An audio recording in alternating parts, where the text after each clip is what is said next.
welcome to day 12 of the 25-day Jumpstart Challenge. My name is Jillian from HBPF and today I'm going to be leading you through a reverse tabletop exercise. All you need is 5 minutes or less, and we're going to go ahead and get started.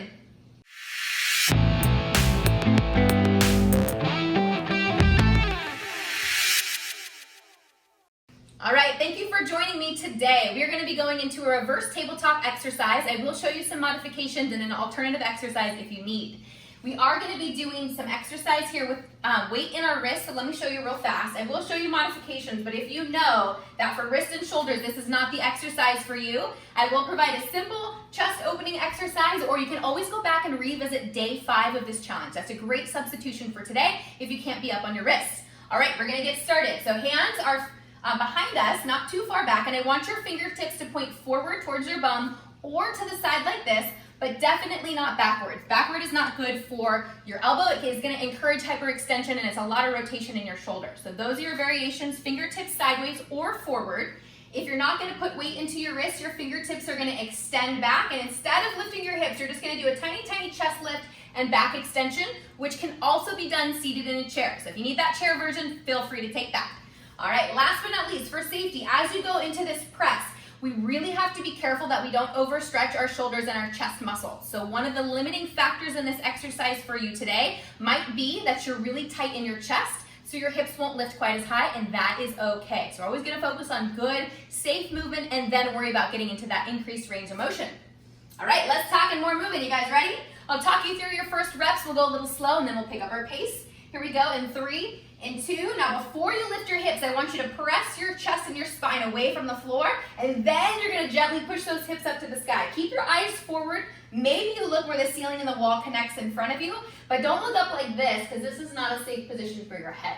If you took my class or have been participating in this challenge, you know I talk about dangly head syndrome. This is like reverse dangly head syndrome if you're looking the wrong way.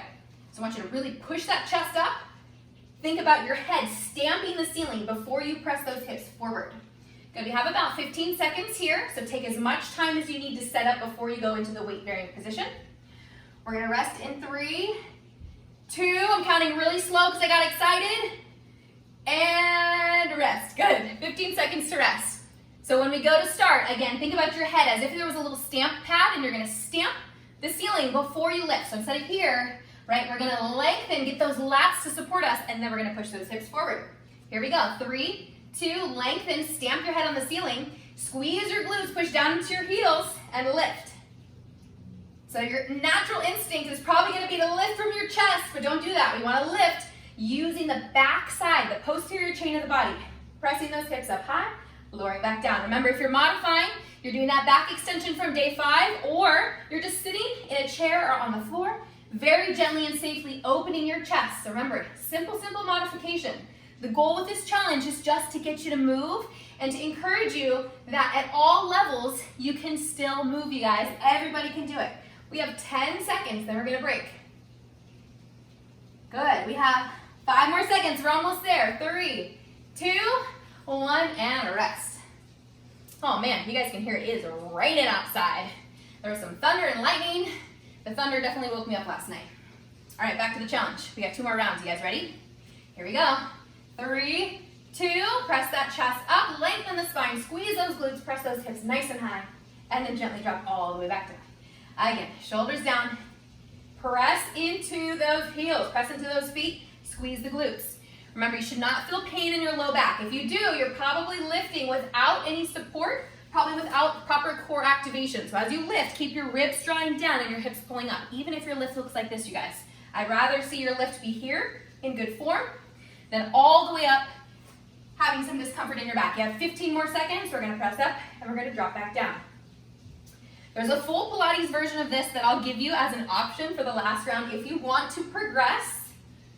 Otherwise, you got 5 more seconds before we take a little break. 3, 2, and 1. All right, rest them down. Last version if you want to not modify, if you want to amplify, if you want to progress to something more challenging. Your feet are straight and you're going to press up here. Nice long spine. Only if you feel comfortable, otherwise you're modifying or doing the original version. Here we go. 3, 2, let's go. Shoulders down, tummies tight, pressing up. This is always a weird one because I kind of feel like I have a double chin. So I don't know if any of you at home feel like your chin is like 4 times bigger at the top. That's okay. I'd rather you feel like you have a double chin too than be in an unsafe position with your head and your neck. So it's okay if you feel that chin kind of pulled in. We never want to look backwards on this one. That's not a safe position. Love this exercise for getting the back side of the body. We talk a lot about posture. One of the things that I talked about earlier in this challenge is they're always here. We're on our phones, we're on Zoom like every day now, right? And we're not getting enough of that exercise to open the chest and strengthen that upper back. And that's exactly what this exercise does. You have 5 seconds and then we're resting. 3, 2, 1, and rest. Woo, all right. Thank you for joining me for day 12, doing our reverse tabletops today. Don't forget to like and subscribe to our YouTube channel. All of the information you need about this challenge is down in the description below, including that calendar that you can print off or download to your phone so you can check off those boxes every day. We also have a private Facebook group just for this challenge every day for 25 days. We are here for you. Want to hear from you? Tag us in your videos. HBPF Jumpstart. I'll see you guys tomorrow.